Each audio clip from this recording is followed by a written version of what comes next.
All right. So, listeners, we have an absolute gem of an episode. If you're wondering why my background is different, I told John there's only one meeting that I'm going to take that's serious today and maybe even this week because I just moved. And so that's how important this episode is. And John, being John, the absolute gentleman you are, you're like, oh, we can move this back. I'm like, no. This needs to happen now. And so let me tee this up, John. So, for those listeners out there, you probably already know John. He doesn't need an introduction at all. With that said, there's this very interesting sort of principle in this episode, and it's going to be the talent world becoming the total world, and the total world coming into the talent world. So I started on the tech side, and I started in Silicon Valley startups, then went over to Microsoft. Didn't even know what the word HR meant or procurement. Didn't know what the term total talent meant or anything like that. And then when I ran into someone like you, John, I went, oh, no. You're going to tell me no. It's going to move so slow. It's going to be analog and it's going to be totally technologically behind. Now, you have always been my talent guru, and especially the contingent talent world, the external talent world, that side of it.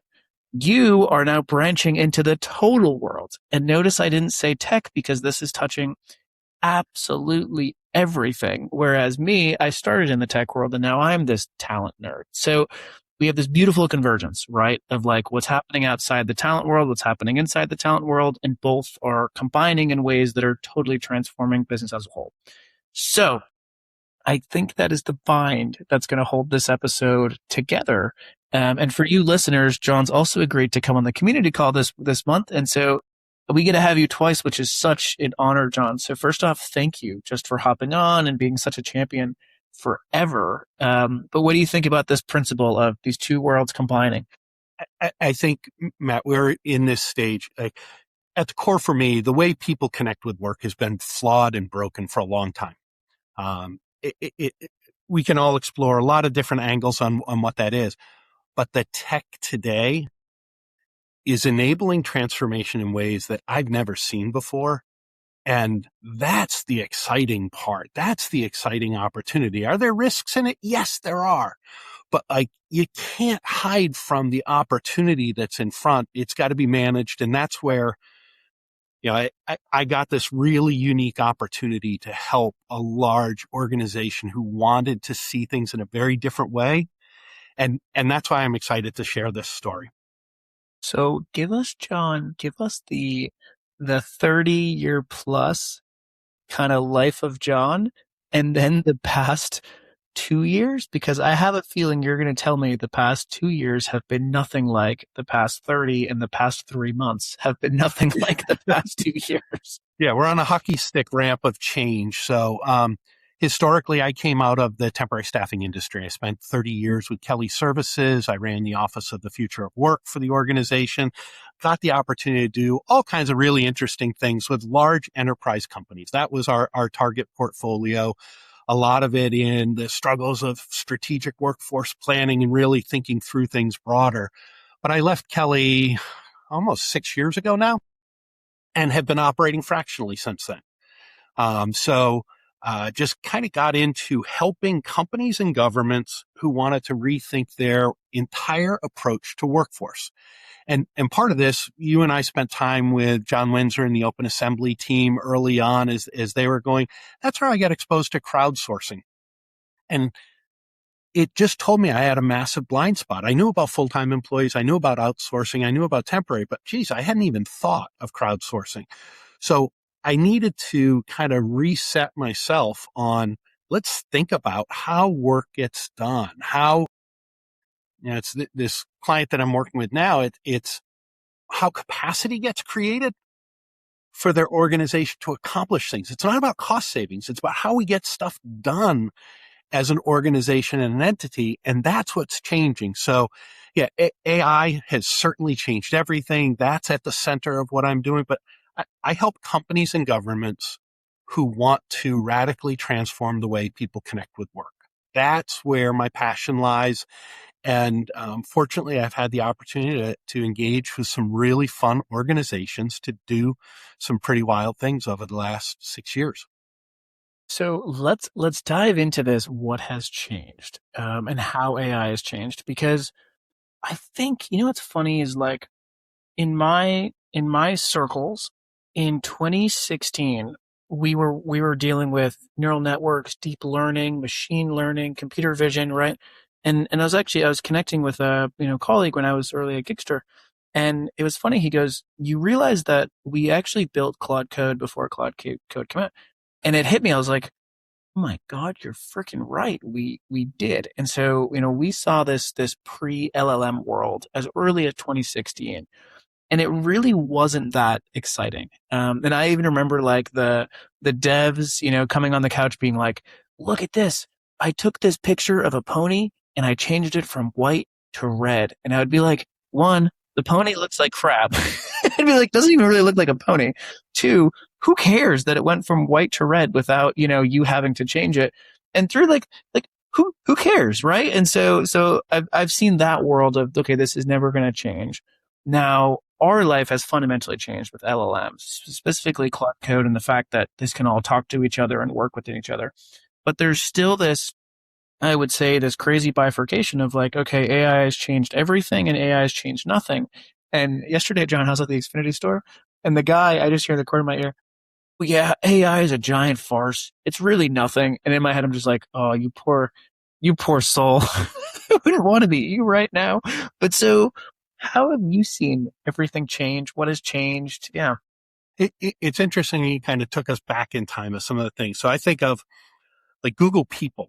Remember that was a skunkworks project where they were building things out, and you know what? They had to stop what they were doing because they knew too much about us, and they realized, ooh, if Matt knew that I know he's about to change jobs, he's going to be scared of me.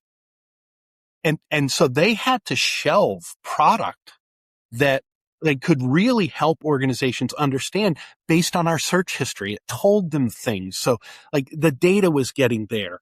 And then I think of, we built a prototype of a product. We called it Talent Desk.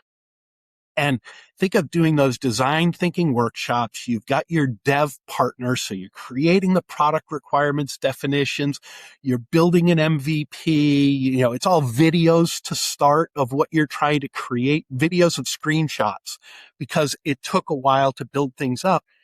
18 months later, we had a prototype of something that we still didn't know if we were ready to use. Today, I can tell you I can deploy that in 3 months. Like it's the effort around it. But what hasn't changed, Matt, is trust. The absolute lack of trust in the way people connect with work. This is to me where we're still broken at our heart. We declare, I need this. You tell me, sure, I can do this. And then I say, I don't believe you. Give me your CV. Prove that you've done it. I need to test you. Now I need to background screen you. Now I need, so the need to form trust in the environment is still the element that I think is really missing. And then I think the part that's becoming really fun now is the voice interaction is allowing us to have a conversation instead of me evaluating you based on a piece of paper. And that's going to, I think, bring a little bit more of a human element to the way people go through this exchange. So all kinds of fun there. And then we get into all kinds of issues of how the tech engages with us, what your engagement model is. Are you a freelancer? Are you a temporary? Are you an outsourced worker? Are you a full-time employee? Are you subject to IR35? I think I just sent you a note today. We had in the Netherlands, we've got issues with people cross-border working. And wait a minute, that work was done for a Dutch company. Therefore, I want Dutch taxes to be paid on it, even though the worker was based somewhere else. Okay. So our legal framework is still very confused, and I think it will be for a while. Yeah, no, I fully agree on that. Let's touch on some of the very like tactical examples of things that have changed in the best way possible. Because also I think in a lot of these conversations, I remember John, when I'd have to get stuck talking with CELA, which was the legal department, procurement, and HR, and I would always just feel like, oh my God, I feel like I'm talking to a camp counselor, right? Because I would be like, I really just want to go swimming. You're telling me I can't go swimming, and it makes no sense because I know how to swim. If I drown, it's my fault, and it's not that cold. Right. So like, let me swim, damn it. But so, all in the preface to say, usually if the reward is good enough, then eventually these people just have to listen. But so in my experience right now using LLMs and everything, what's the craziest difference? And I love how you mentioned like we had to find these screenshots and all these things. So when I would go build a company, I would have to create a pitch deck. And then in that pitch deck, there would have to be a prototype. And in that prototype, I would have to go to other websites, take screenshots to steal some of their UI. And it would take months, right? And usually would never get off the ground. Now I literally say, hey, Claude, can you just go copy like LinkedIn? And then I'm going to tell you little things to change. And then holy crap, it goes out and builds a full stack application without you having to tell anything. Right. So the level of, I don't know what you'd call it, productivity, stealing, I don't know. Cause this data, right? Like the data it's trained on is all our data. But All whatever. public. Yep. It's all public. And hell, man, like, how did GUI get created? Like, Jobs just kept going to Xerox PARC and taking tours and then writing down what he was seeing. So, like, I'm sorry, but we've all just copied other things to create technology. But for you, what have you seen the most power? And I know your workshops too are phenomenal. Yeah. So let me take you through this exercise. So it's a client example that has been the most meaningful and impactful engagement I've had in a long time. So this is a 6-month journey where a close colleague, CHRO of a company, about 30,000 workers globally. It's still confidential. I can't share the details of the organization, but they're in the high-tech space. Introduced me to the CEO of the organization who said, we've got to rethink the way we build capacity. Like, we know everything's changing. We got AI, we got workforce ecosystems, we got changing regulation, we got labor market dynamics, we got more data than we've ever had before. But my entire user community is frustrated. I've tasked HR with fixing it. I've tasked purchasing with fixing it. No one's fixing it. So I need an outside view. Just come in and help me reimagine what's possible here. You got free rein, go talk to everyone you want. So it began with doing a design thinking workshop. I was with them up in Toronto, and we were just going to gather inputs. And we specifically said we don't need HR or procurement in the room. And we got the, what do you mean? And we said, well, we have all your policies. I want to hear from the end users. So that's who we went to. End users who are getting work done, who are responsible for the work outcome, the productivity of the organization. And so that we had the day schedule for a Friday. I happened to be up there for a presentation. And so I met with them on Monday, and I said, I want to reimagine our workshop a little bit. You guys are comfortable with tech. Can we rethink this a little bit? And yeah, okay. And so they're a Copilot shop. So, okay. So Copilot, your LLM, can we load into your private instance all of your processes, all of your workflows that the software is built on? Because, all of your ATSs and your VMSs, they're all workflow software. So let's get your workflows. I want to put them in. So we got that. Yep, we got that. No problem. Can I have all your policy manuals for if you're hiring a full-time employee, if you're buying a contractor, if you're outsourcing a project? Like, what are the rules for the organization? Yep, we have those. Good. That was in. Do you have a test environment where we can plug into, your different applications so we can just see what's there? So yeah, their IT security team is there. Yep, we can give you that. That's no problem.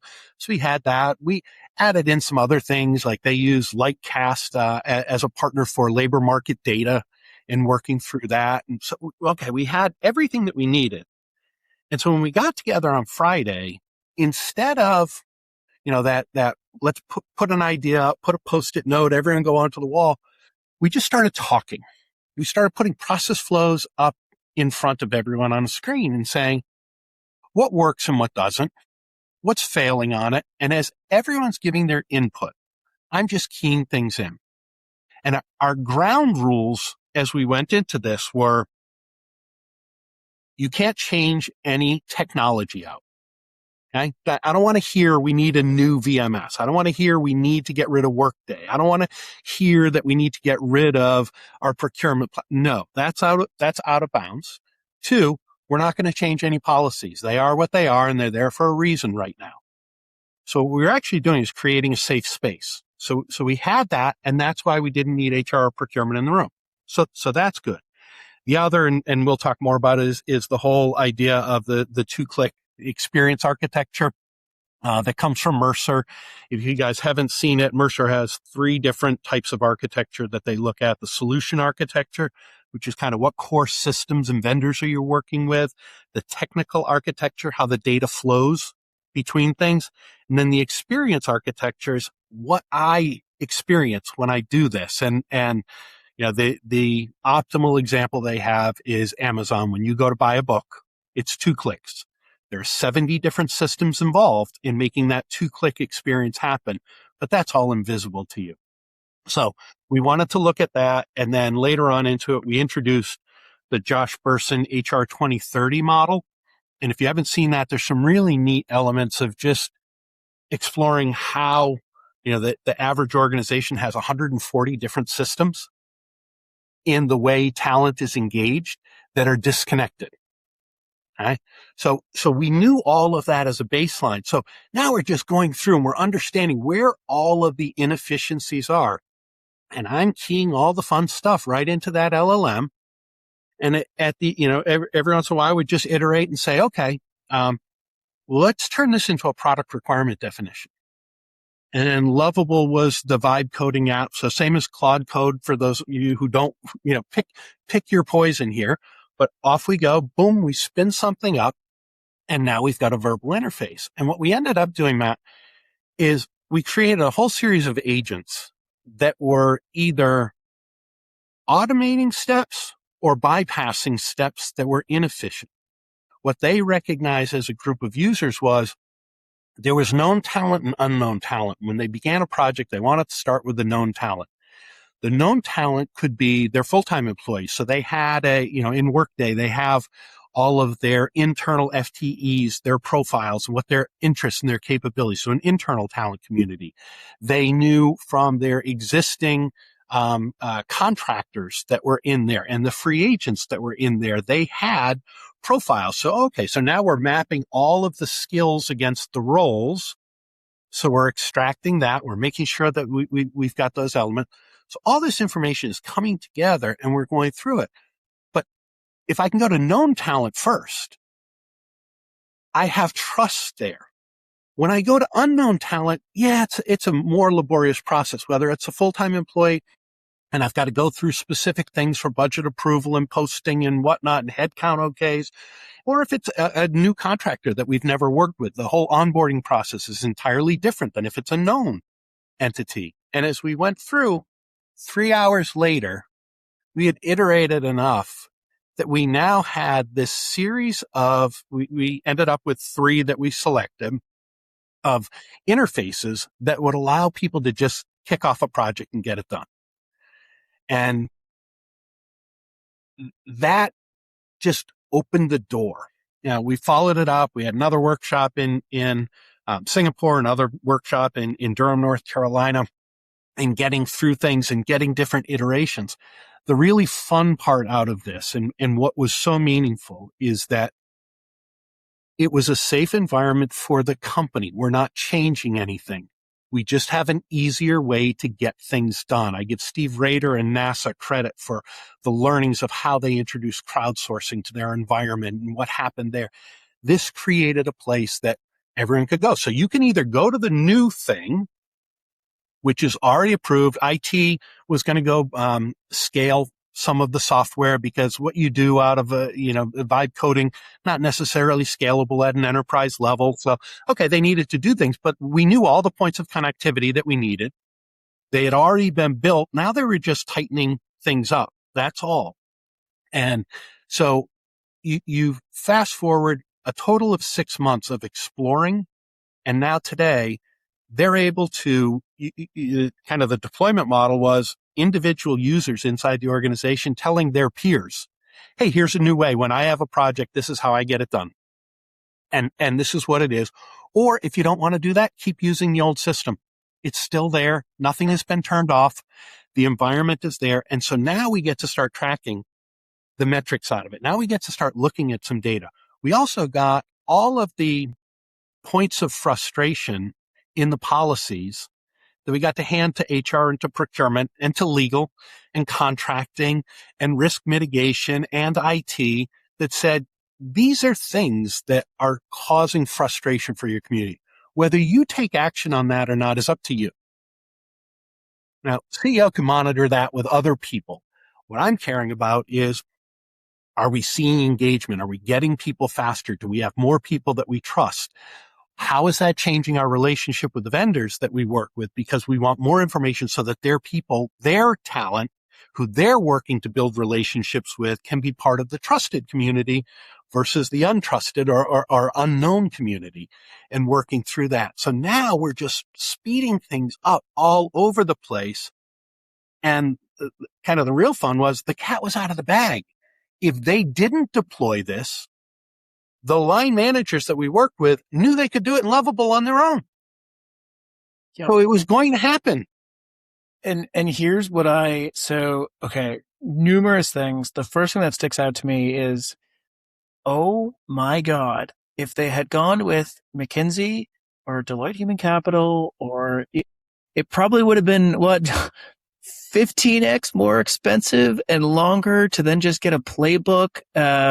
So one thing is, oh my God, the power of working with someone like you, and also just this model of I trust, and the technology enables what used to require this massive org chart, i.e. McKinsey or Deloitte Human Capital. And now if you have the trusted people, oh my God, can you move mountains? And there's just so many better things. Like, for example, you mentioning that, okay, the LLM is capturing what the end users are going through. Talk about removing the bias, because we also know that a lot of leaders bring in the McKinseys and Bains and whatever just so that they can pay a lot to tell them what they already want to hear, to then tell their boss, this is what we needed to do. And it's like, no. That's called bias, man. or expose the bias. Or expose it. Or expose the bias. Remember, all this bias that we want to eliminate was created by the humans who built the process. Exactly. So let's expose some bias is good. Like foundationally, I still see in AI adoption the lack of base truth and the governance model of who declares what is true to the organization. So in their process, those were some of the questions we had to get into is, if it's known, is this a good thing that you're rehiring the same people? Or is that a bad thing? Now we get into a conversation. Well, okay. So at what point do you want a reminder to come out and say, hey, Matt, I'm seeing that there are other people in the market who are available who can do some things versus your dependency on John to do this over and over. That might not be good for you. Okay, coach me on that. And then let me see, is Matt's behavior changing based on the coaching or not? And what I've fallen in love with, John, is okay, so I've been hiring you too much, right? Don't make me go hire someone net new. Can I hire someone that's second degree connection or third degree connection with John? Or can I talk with a colleague who's also worked with?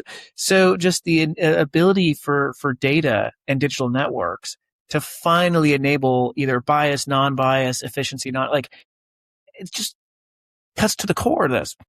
And you can get into better buying decisions. Hey, John, I've engaged you 3 times. Your cost of sale is going down pretty much here. Can I get some kind of a discount in return on that? We can make our procurement people happy. I'm not opposed to that, but let's understand what's there. And now we can start getting into what value is truly being created. And that's, we can predict, John, I know that come Q2, you're probably going to be having about, 200 to 500 hours coming from us. And this is consistent. And, which one of the biggest things I never understood, at Microsoft and a lot of our customers was because we had our permatemp lawsuit, right? And so in 99, we had this massive lawsuit. And then the policy that came out of that was, I forget if it was every 6 months or every 2 years, but long story short, if you found a contractor that you really liked, you would just have to stop working with them. And this is where I forget if it was 6 months or It's 2 years. illogical. Is illogical, right? It's like, this makes no sense. And Microsoft so was what did we all do? about the benefit package was the reason that Microsoft had the problems. It was nothing It else. made no sense. So then you would either have to convert them full time, but then this is where there was a third door, and that was these freelance platforms. So then we would say, oh, let's just BYO them on a freelance platform. Totally non-compliant, went outside the system, but it's like a cat chasing its own tail, right? It's like, we're just going to keep doing these things that we know are third doors because the value is just so much better that we're okay with the risk and the hand slapping, and I'll probably not even be working here in 5 years. So they're a problem. So that's where you got into questions about, from a compliance standpoint, what do we need to go through? If the, I guess the independence of the worker had been validated in the past 6 months, did I need to start that process over again? Yes or no? What if it's the same job title and job function that they're performing? Can we? Okay. All right. Now let's look at the work and the project description that was part of the funding and the budget. So now I'm reaching into something saying, wait a minute, Matt, seems like you're gaming the system because you keep giving John the same title, but the projects are 3 different things. So, the users were very open to, okay, I need to do validation here. But if you try to put that in a workflow, Yeah. it's going so many places versus today's world. I think of, in the VMS world, coming out of the temporary labor side of things, we had a very large client, $1 billion of temporary labor spend. And we did their CIO was also the CPO. And we were so proud when we launched this SaaS software. We had 70 integrations. And I remember thinking afterwards, I was like, did we do too much? And are we going to completely eliminate the ability to stay current with the software? And we did. Yep. Hindsight, much easier to look at. But in today's world, like, whatever you do, don't customize all your integrations because you're going to blow up your agents. You're going to kill things. Let's get to some standards and move through things. So, I think you have to have that top-down leadership in an organization that says, we're ready to imagine a different outcome and a different way of getting things done and different results. I think you need outside voices coming in to help you see things that are not politically connected to the previous decisions that have been made.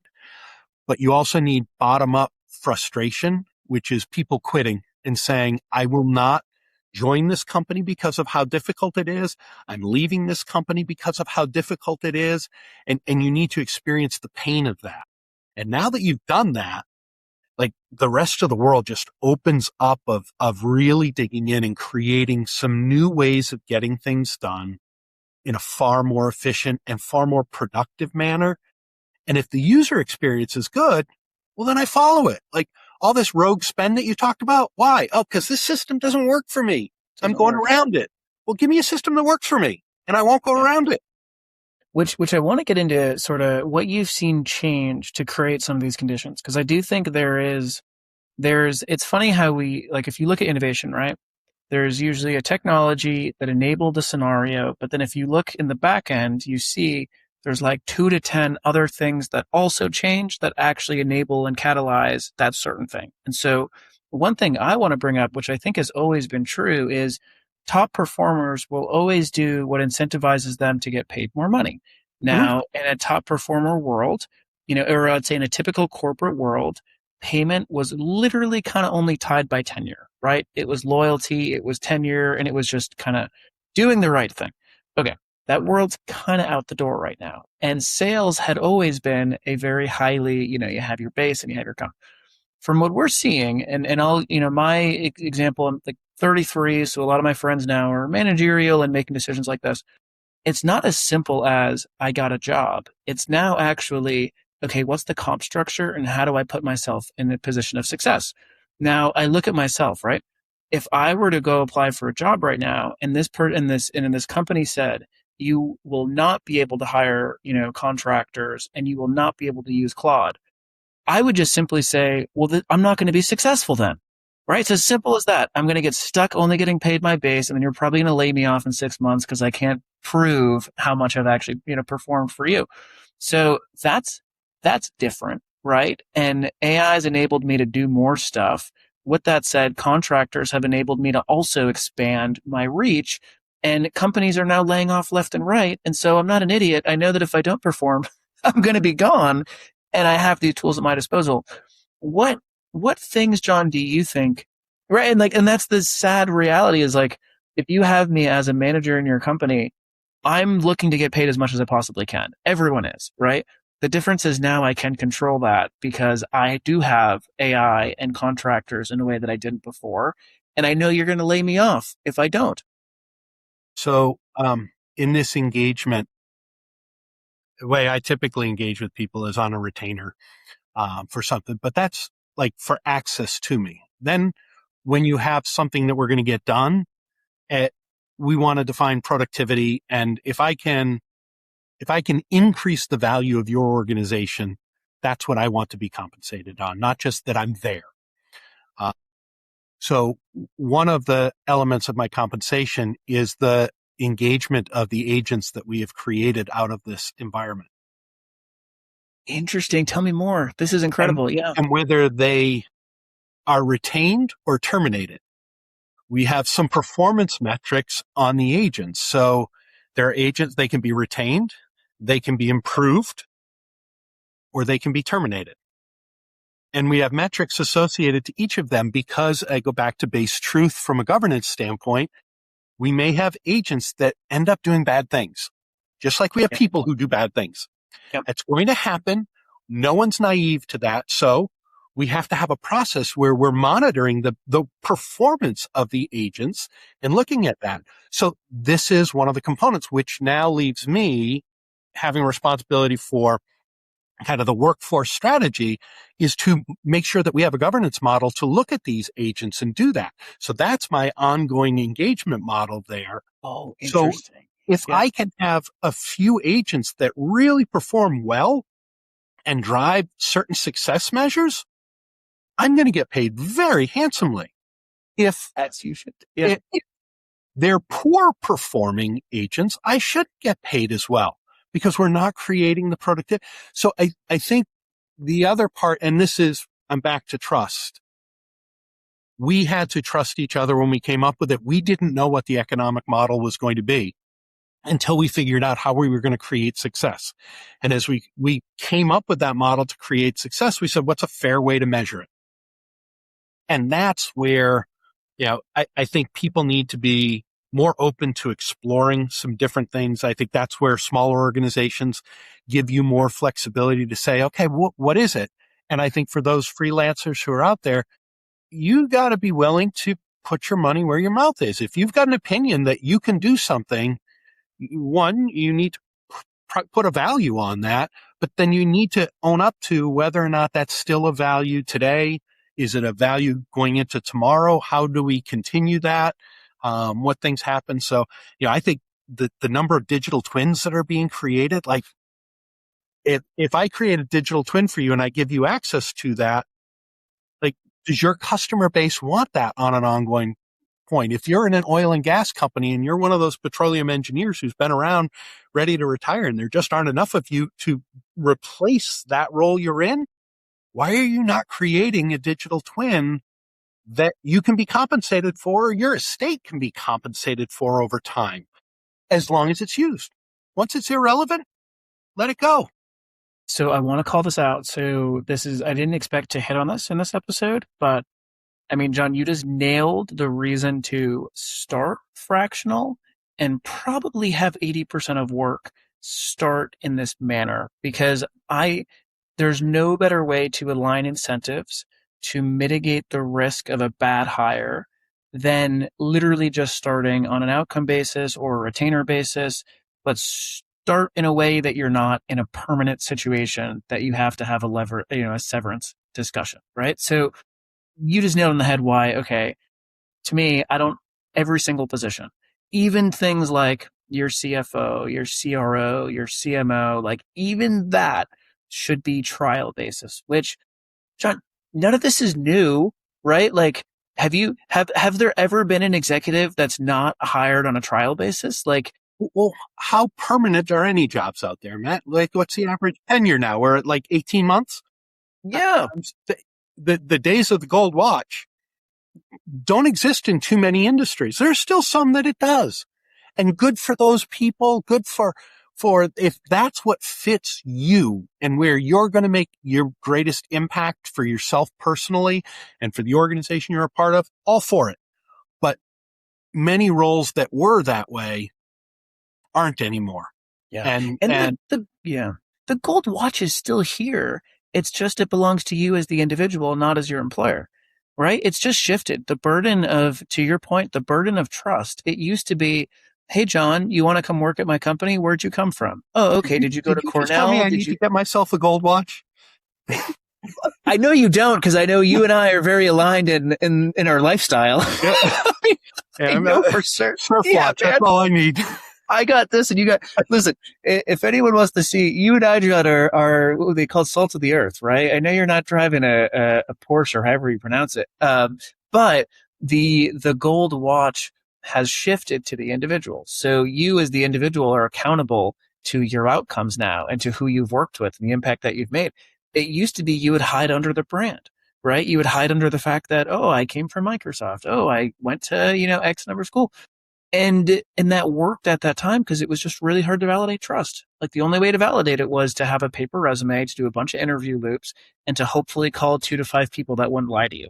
Yeah. And the credential of what university you went to, what brands you worked for, etc. And sadly, like it's still one of the important components that's there. I don't envy this generation that's entering the workforce, because you got to get your experience somewhere. You got to figure out what is that pathway that's going to give me the opportunity to kind of validate some of my ideas, build things out.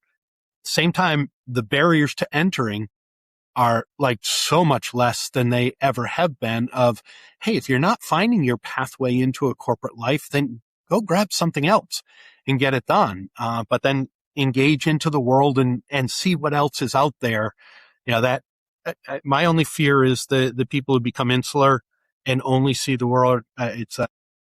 So shout out to Peter Quigley, omphalos Greek word that translates loosely to navel gazing. When you're just looking inwardly constantly, you've got to have outside views. If you're going to challenge your own thinking, if you're going to challenge your organization or your team's thinking, you've got to have some of those outside views that you make sure you're bringing in. So that would be kind of a personal passion point for me.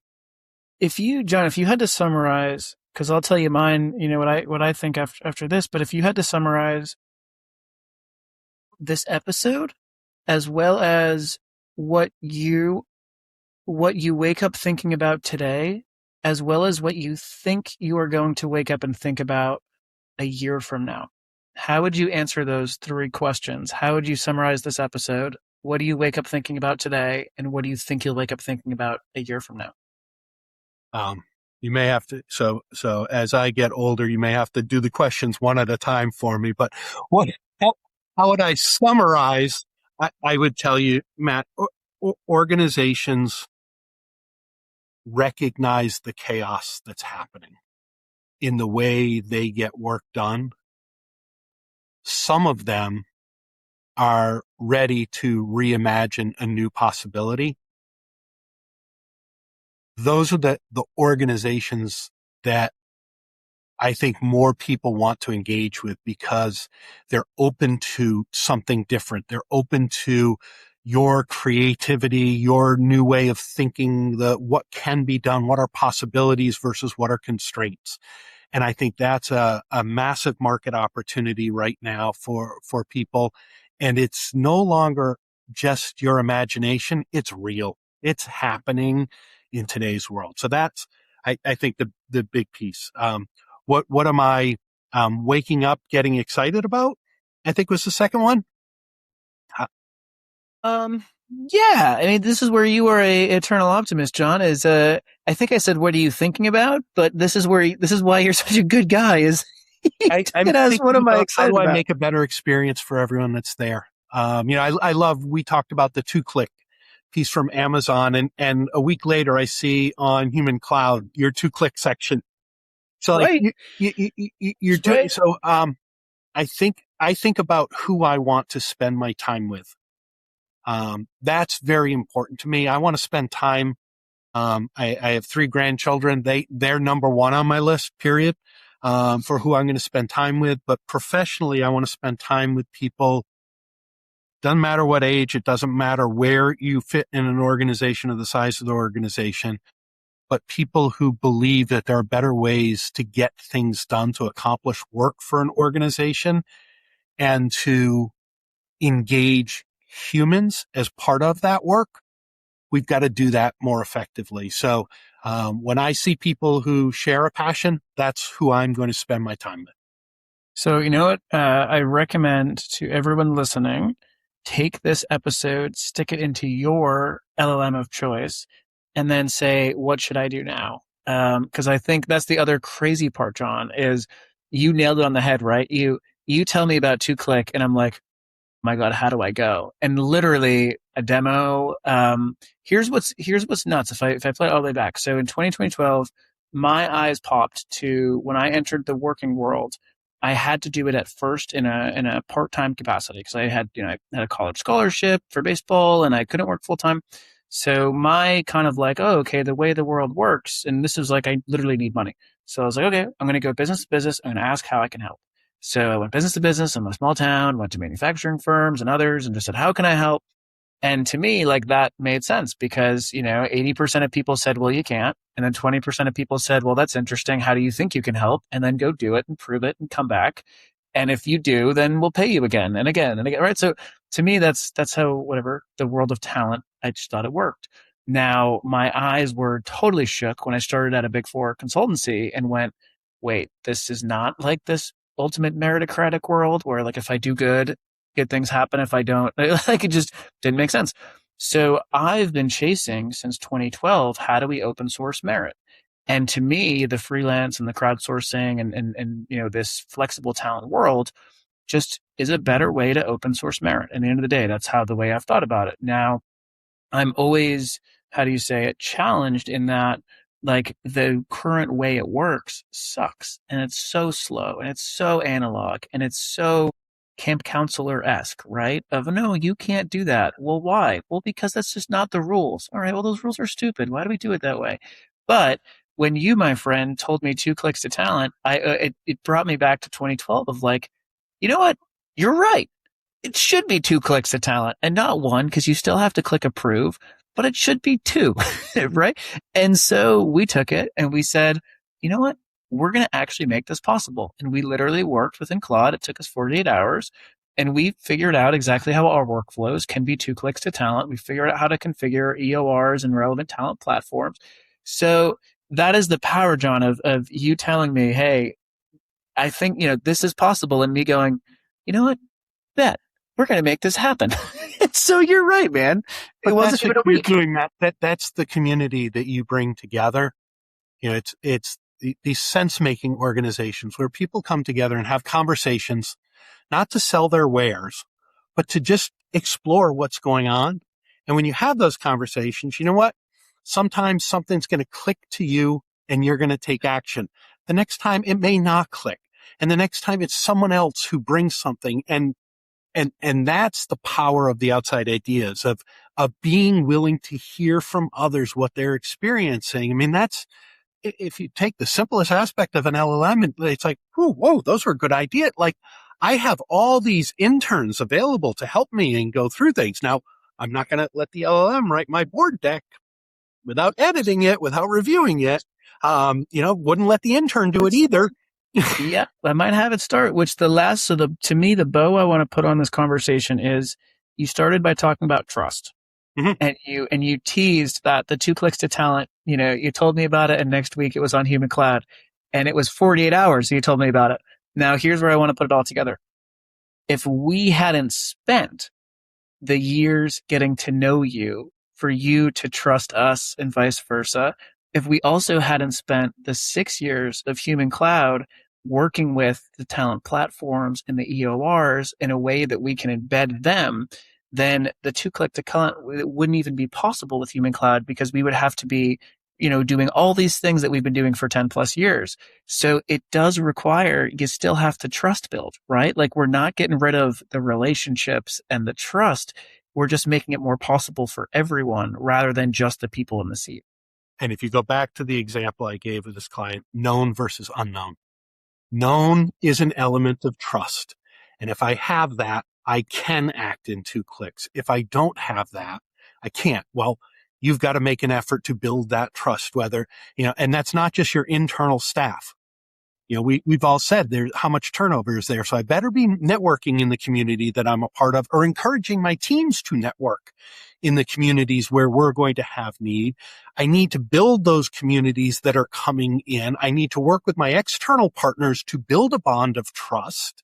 So yeah, purchasing, I want you to control price and make sure I'm getting fair value for what I buy, but don't erode the trust that I'm trying to build with it. Like there's a value of a trusted partner that I need to account for in the process.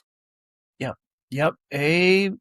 Absolutely, John. Listen, last thing, where can our listeners find you? And you're going to have thousands of people now probably filling up your inbox. JWH at word.work. You can always find me there. I love having the conversation. So that's one of the pieces that I enjoy is having the one-on-one conversations with people and exploring. You never know where it's going to go, where it's going to lead, what you're going to learn out of it.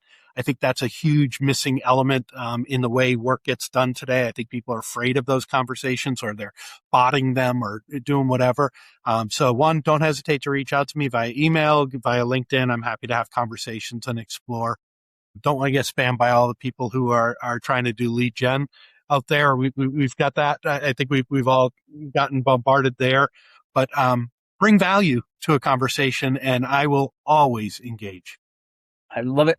John, thank you, my friend. We'll see you in the community call. Good stuff. Take care, Matt.